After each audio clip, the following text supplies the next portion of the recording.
Amigo y amiga que me escuchas, te damos la bienvenida nuevamente a Púlpito Reformado, la voz de la Reforma Protestante en Puerto Rico, la voz oficial de la Iglesia Presbiteriana Reformada en San Juan. Te habla el reverendo Carlos Cruz Moya y te invitamos a que te quedes con nosotros en la próxima hora para que escuches palabra de Dios, la palabra que no se equivoca, la palabra que no vuelve atrás vacía, esa palabra que como espada de dos filos penetra hasta lo más profundo del corazón del hombre y la mujer. En esta hermosa noche en San Juan de Puerto Rico vamos a tener el tema las administraciones del Pacto de Gracia. Las administraciones del Pacto de Gracia. Así que amigo y amiga que me escucha, busca tu Biblia, la palabra de Dios, la única regla de fe y conducta para discutir este tema tan interesante. En esta noche me acompaña el diácono Ángel Carrasquillo. Buenas noches, hermanos, y que el Señor les continúe bendiciendo. Y el hermano Andrés Martínez. Dios bendiga a todos los que nos escuchan. Buscamos la Biblia, la palabra de Dios. Y te invito a que busquemos Génesis, capítulo 3, versículos del 14 al 15. Génesis, capítulo 3, versículos del 14 al 15. Dice así la palabra del Señor.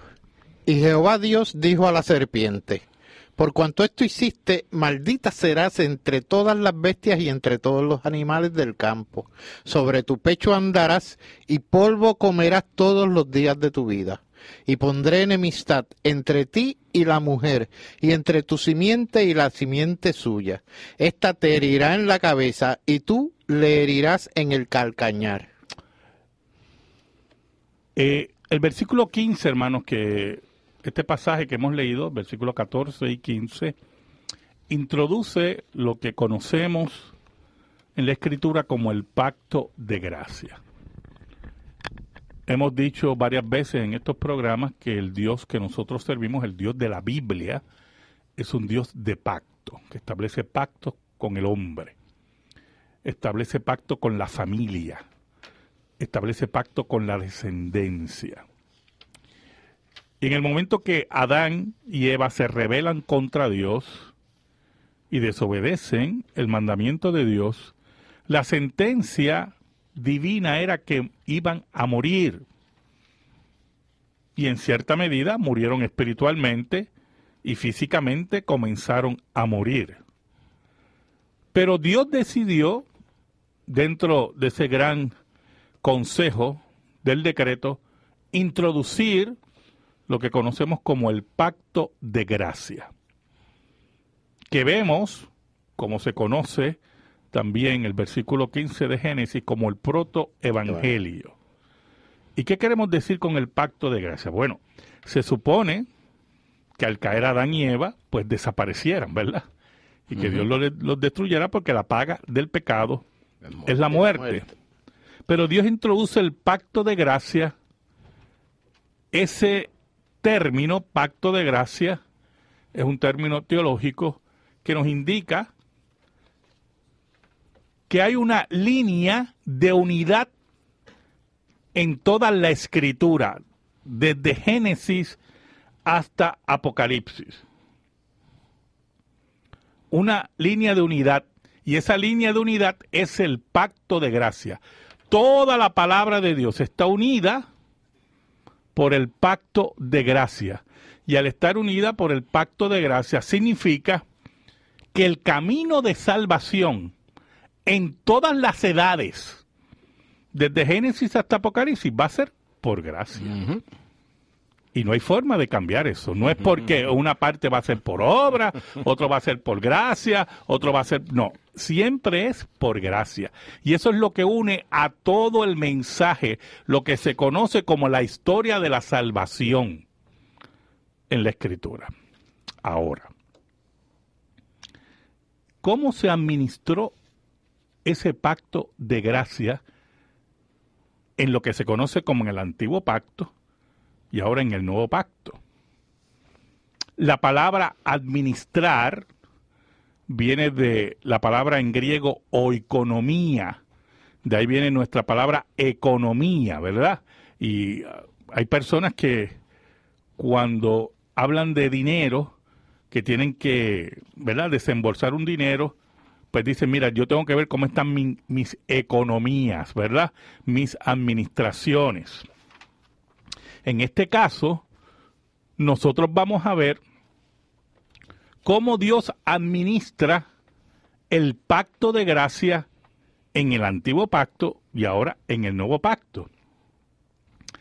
Esas dos divisiones le llamamos dispensaciones, porque la palabra dispensación viene de la palabra oikonomía, administración.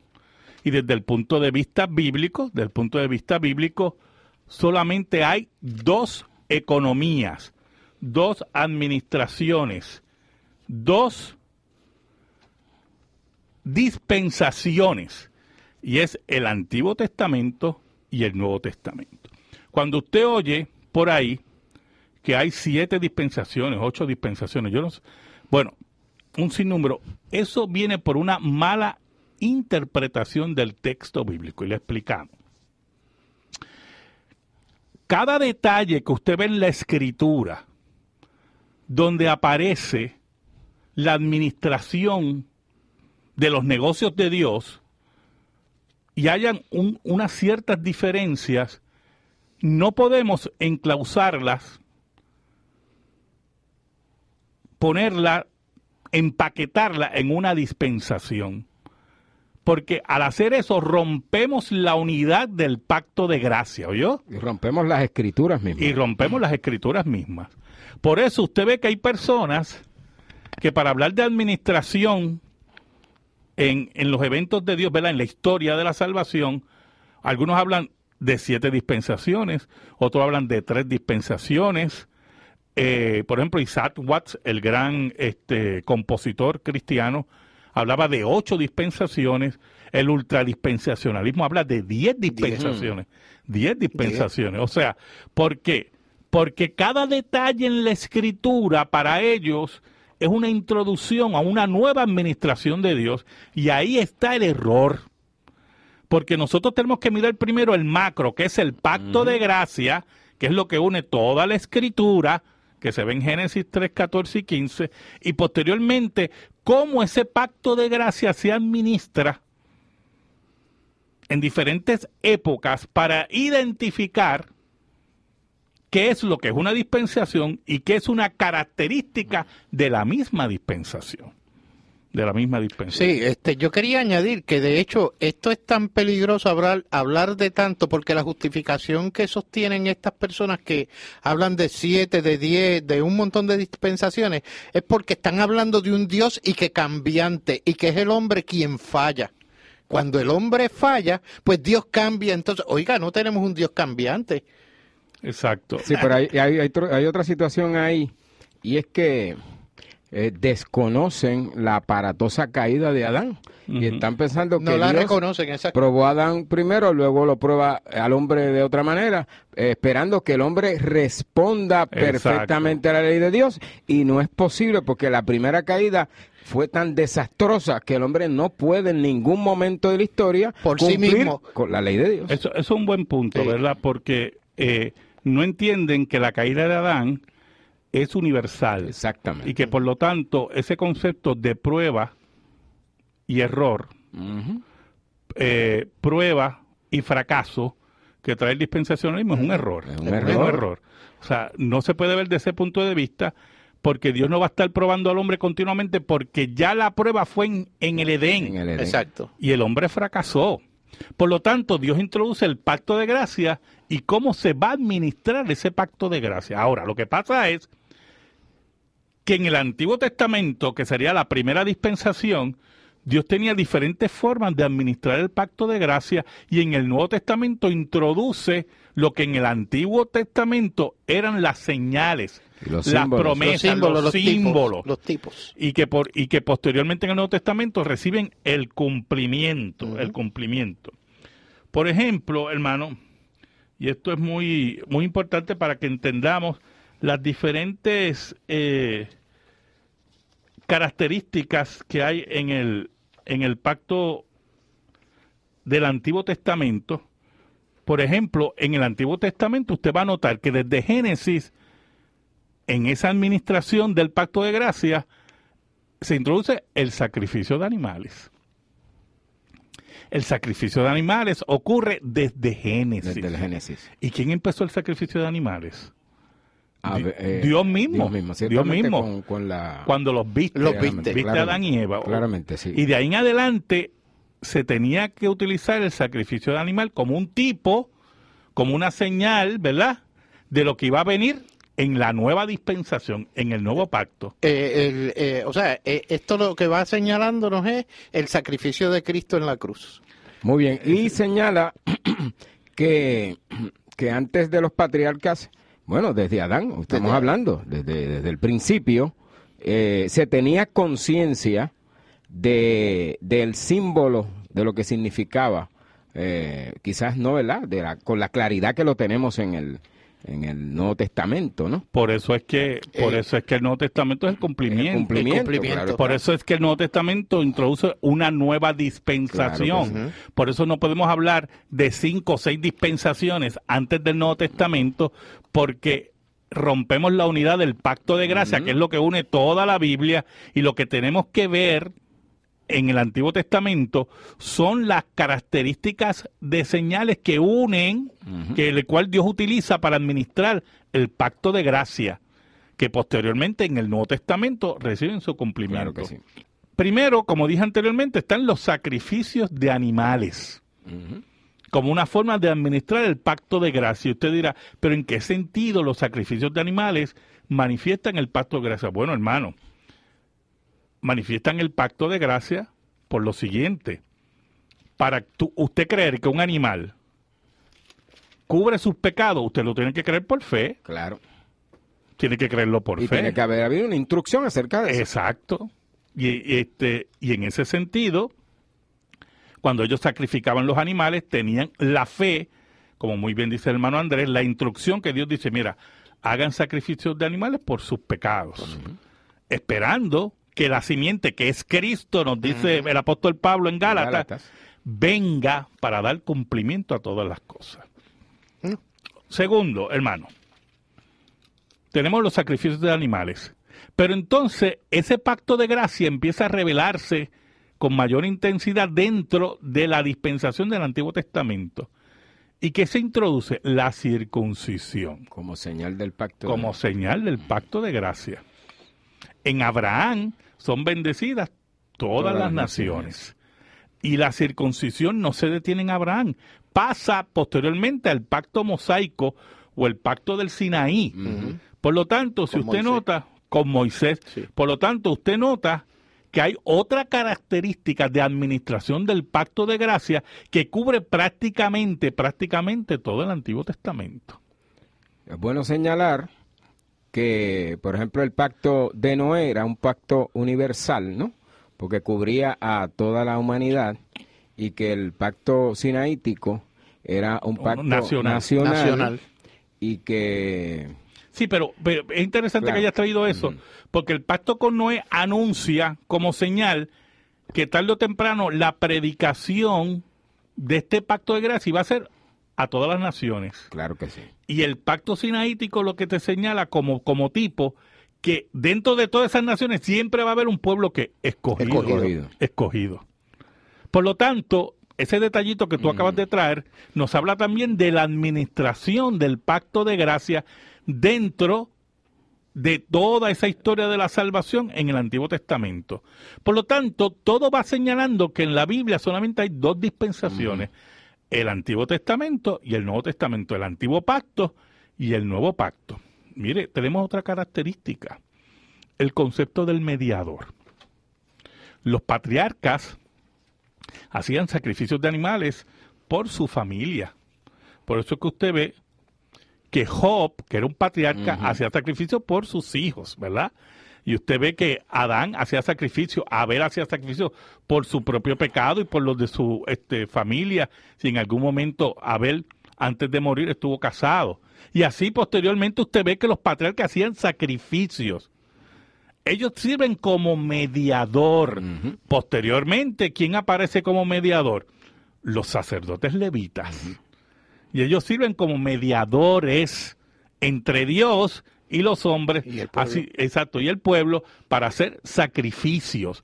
Por lo tanto, ya usted ve una tercera característica que une el Antiguo Testamento para anunciarlo. Mire, esto es una dispensación en el Antiguo Testamento que tiene para administrar esta dispensación estas señales: sacrificios de animales, circuncisión, mediador. Y unas reglas, o sea, Ley, específicamente ley.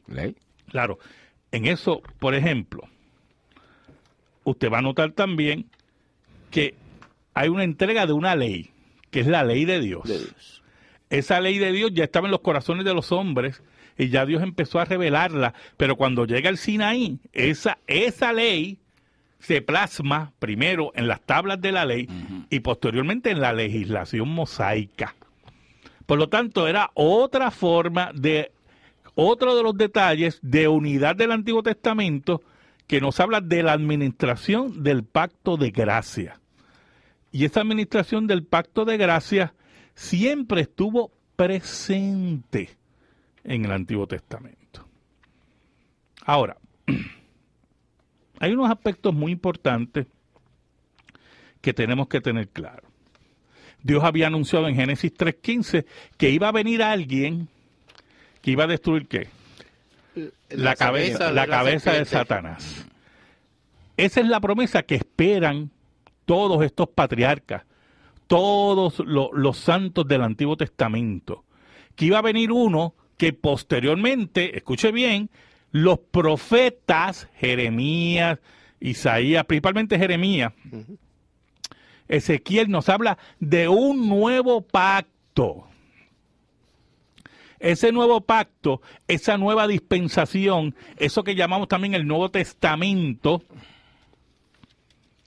nos habla de la introducción de esa nueva administración que iba a venir en el futuro. Y esa administración que iba a venir en el futuro iba a cumplir las promesas a Abraham y las promesas a todo aquel que esperaba a un Mesías. Por lo tanto, ya iba a dejar de ser un pacto ¿qué? Nacional para convertirse en un pacto universal.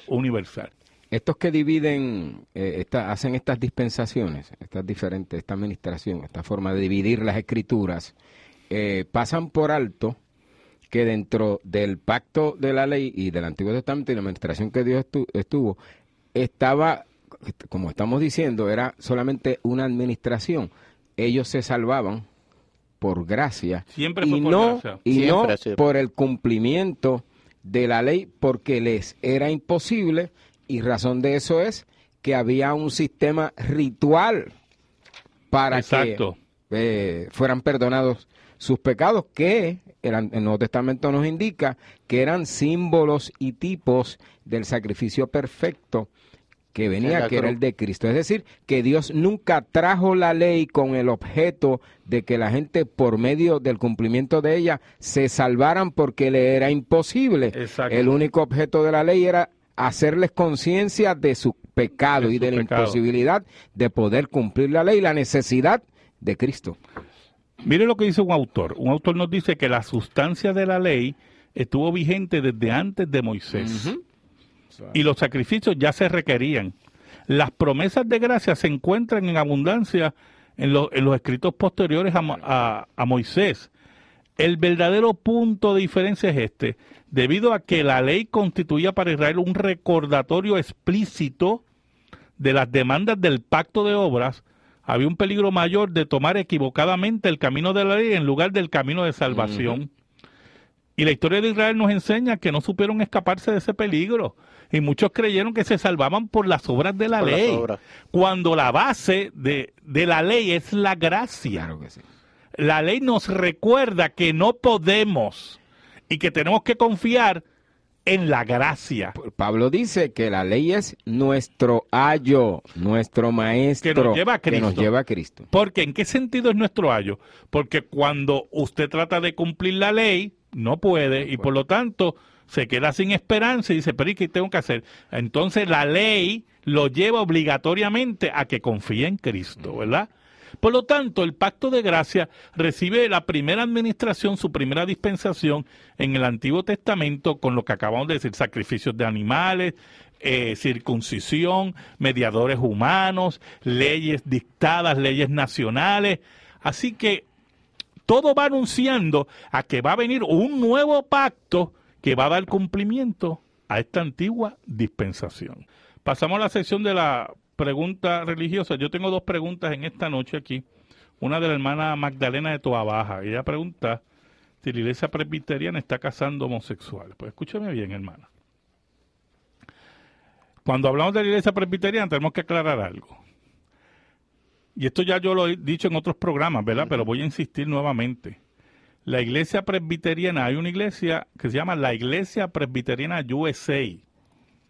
La Iglesia Presbiteriana USA. La Iglesia Presbiteriana de los Estados Unidos de América. Esa iglesia, que tiene presencia en Puerto Rico con varias congregaciones, en Estados Unidos aprobó la ordenación de homosexuales que viven con su pareja y permitió utilizar sus templos en los estados y casar homosexuales. Así de sencillo. Esa es una iglesia apóstata. Así de sencillo es esto. Nuestra iglesia es la iglesia presbiteriana reformada que pertenece a la iglesia presbiteriana ortodoxa de los Estados Unidos, que nada tiene que ver con esa apostasía. Y que nosotros exhortamos a los presbiterianos que son miembros de esa iglesia a salir, porque eso es ya sinagoga de Satanás.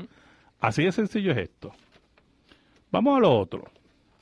La hermana Figueroa de Carolina pregunta, ¿qué le sucede a un niño que es dedicado a Satanás? Es que yo no entiendo muy bien la pregunta, ¿yo, hermana? Porque primero, dedicado a Satanás, ¿qué ceremonia es esa? Dedicado a Satanás. Yo no entiendo. Mire, Satanás no puede hacer nada que Dios no le permita. No le permita. Usted puede dedicar su vida a Satanás y nada pasa. Porque Satanás, el poder que pueda tener sobre usted o los demonios sobre una persona es por medio del pecado. Más nada. Eso de que Satanás viene y provoca un accidente para que alguien te mate o que mueve cosas. Mire, si Satanás tuviera ese poder, estuviera tumbando aviones ahí. Como si él fuera otro poder ajeno a Dios y que tiene toda esa prerrogativa. Ahora, y no es posible. Personalmente, bueno, a la luz de la Escritura, si un niño es dedicado a Satanás en alguna ceremonia satanista, posiblemente, pues mire, hermano, el problema no es la dedicación. El problema aquí no es la dedicación. ¿Usted sabe por qué? Porque los demonios nada pueden hacer. El problema es la crianza que le van a dar a ese niño. Ese es el problema ahí. Ese es el problema aquí. Porque ese niño que ha sido dedicado posiblemente a una ceremonia satanista, si es real lo que usted nos está narrando, va a ser criado por unos padres o por unos familiares que odian a Dios. Ajenos a Dios, de hecho, alejados. Y van a criarlo en una mentalidad satanista. Una mentalidad de reino a los demonios. Pues usted puede esperar que a menos que Dios intervenga en la vida de esta persona, de este niño, un adolescente o posteriormente, pues va a ser una persona enemiga de Dios. Pero no va a tener poderes especiales, no lo va a ver nunca volar, nunca lo va a ver, ¿verdad?, alzando carros. O sea, nada de eso va a pasar, ¿oyó? Nada de eso. Y el mismo objetivo, pastor, se va a lograr sin hacer una ceremonia a Satanás. Si usted coge y empieza a enseñarle a ese niño cosas ajenas a lo que está escrito en la Biblia, a las cosas que Dios nos ha enseñado. Así mismo es. O sea, es lo mismo. Así mismo es. Así que en ese sentido, por eso, porque tenemos que tener mucho cuidado, y escuche bien, tenemos que tener mucho, pero mucho cuidado con lo siguiente. Escúcheme bien. No, porque el niño puede ser dedicado a Satanás, escuche, y entonces se endemonia. Mire, le voy a decir algo, que ya habíamos discutido también eso aquí. Una posesión demoníaca no se da así tampoco, yo. La gente por ahí le gusta mencionar demonios. Yo no sé, mencionan más a los demonios que a Dios. Para eso Cristo vino, para deshacer las obras del diablo, dice la Biblia. Y entonces quieren ver endemoniados por todos lados. La posesión demoníaca no se deja llevar por Hollywood. La posesión demoníaca no se da así. Si ocurre la posesión demoníaca. Y esas cosas las tenemos que tener claras. También hay una enseñanza de iglesias, ¿verdad? Que hablan de la posesión demoníaca de esa manera tan fácil, ¿no?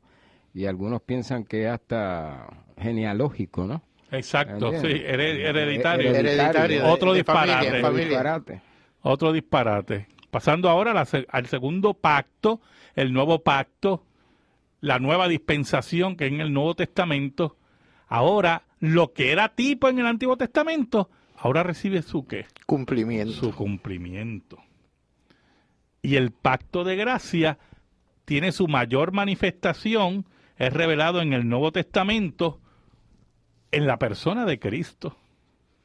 Cristo ahora es el mediador y el sacerdote según el orden de Melquisedec. No tiene que repetir los sacrificios, porque Él venció la muerte y el sacrificio es una sola vez y para siempre. Con un solo sacrificio hizo perfectos para siempre a los santificados. Eso hizo conclusión con relación al ritual del sacerdocio del Antiguo Testamento con todos sus sacrificios o con todo el ritual de ellos, porque Cristo viene a cumplirlo. En un sacerdocio eterno. En un solo sacrificio. Así mismo es. El nuevo pacto se diferencia del antiguo pacto porque ese antiguo pacto, el pacto de gracia originalmente se administraba universalmente. Posteriormente se convierte en un pacto nacional y nuevamente mediante Cristo se vuelve en un ofrecimiento universal. Y el pacto de gracia se ofrece al mundo para aquellos que por el Espíritu Santo son convencidos, son regenerados y convencidos para que abracen la gracia de Dios. Ahora hay un pueblo que compone ¿qué? Dice el apóstol Pablo en Efesios. Toda lengua, toda tribu. De judíos Y gentiles. y gentiles. Porque ya el pacto de gracia tiene su mayor manifestación. Por eso el autor de Hebreos nos habla que este pacto es un mejor pacto. Basado sobre mejores promesas. Basado en mejores promesas. Y por lo tanto, nos dice un autor que la dispensación del Nuevo Testamento pone un gran énfasis sobre el carácter de esa gracia del pacto. O sea, la promesa tiene un lugar muy prominente. ¿Y en qué sentido? Porque las demandas de Dios han sido ¿qué? Cumplidas y satisfechas. En Cristo. Cumplidas y satisfechas en Cristo. Y que por lo tanto la simiente que se prometió en Génesis 3:15, esa simiente es Cristo. Y ya hizo su aparición. Y ya murió en la cruz. Y ya venció la muerte. Y se sentó a la diestra de la majestad de los cielos y vive para interceder por los creyentes. Exacto. Por lo tanto, ese ministerio anterior de la ley, que estaba cubierto, dice, ¿verdad? El apóstol Pablo en 2 de Corintios, que estaba en velo, ahora es el ministerio de vida, que es en Cristo por el Evangelio. Y por lo tanto, el pacto de gracia, que es la unidad de toda la Escritura, tiene una nueva administración por medio de ¿quién? Por medio de Cristo. Y ya lo que era señalante y lo que era oscuro, y eran por medio de sombras tipos, y símbolos. Símbolos y sombras y tipos, ahora vemos la realidad. Dios se hizo hombre. Y tenemos la gran ventaja que tenemos una palabra que lo explica y lo deja saber al ser humano, a su pueblo. Así mismo es. En ese sentido, las ricas bendiciones del Antiguo Testamento se hacen presentes en el Nuevo Testamento. Amén. La antigua dispensación ya pasó.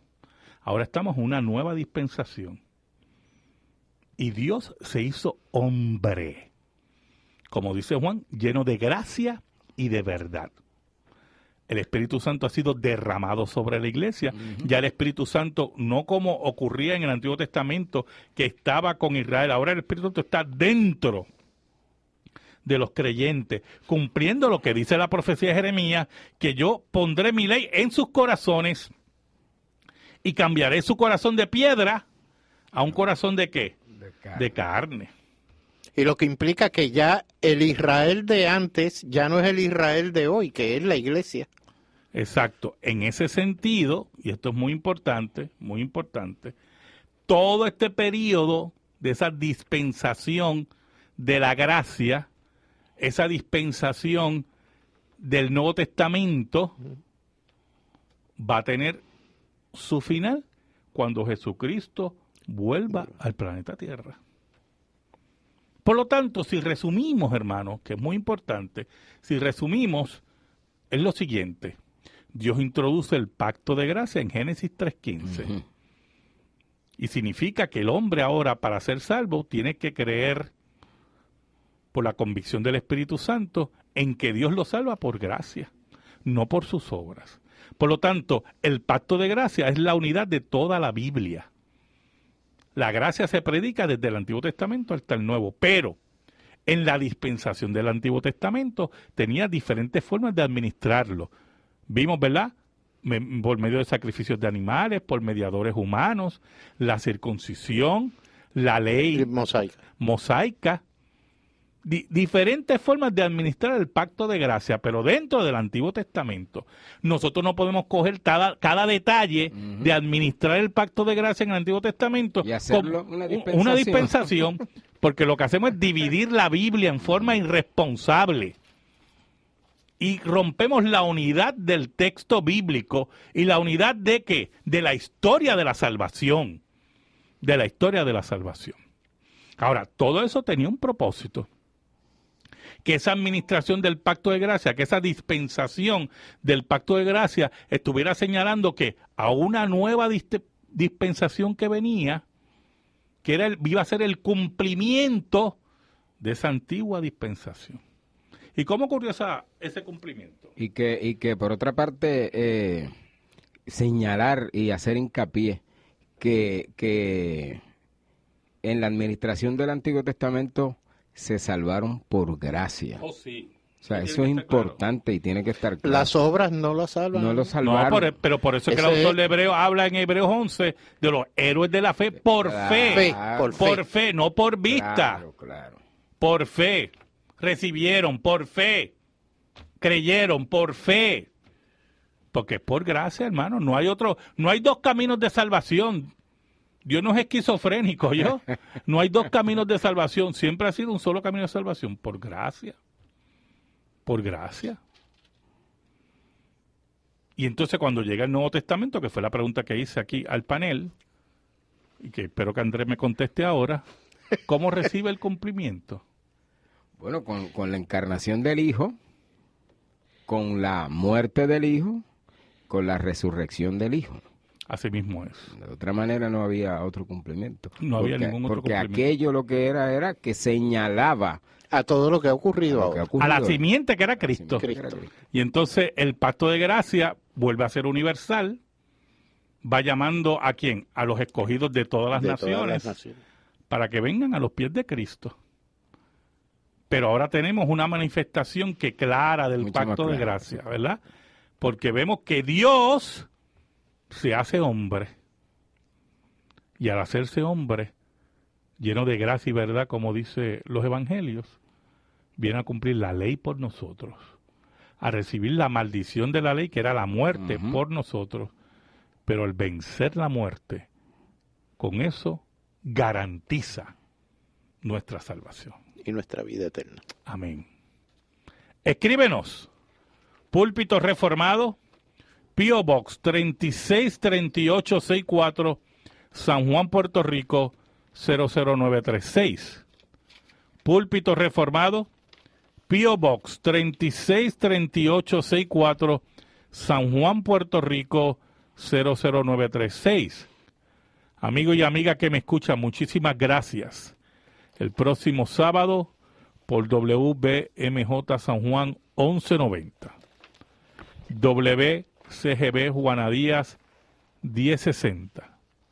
WIBB Vieques, La Isla Nena 1370. Escucharás Púlpito Reformado, la voz de la Reforma Protestante en Puerto Rico, la voz oficial de la Iglesia Presbiteriana Reformada en San Juan. Dios te bendiga a ti. Dios te bendiga. Dios bendiga a tu familia y que la paz de Cristo, que sobrepuja todo entendimiento, esté sobre ti y los tuyos. Dios te bendiga ricamente. Amén.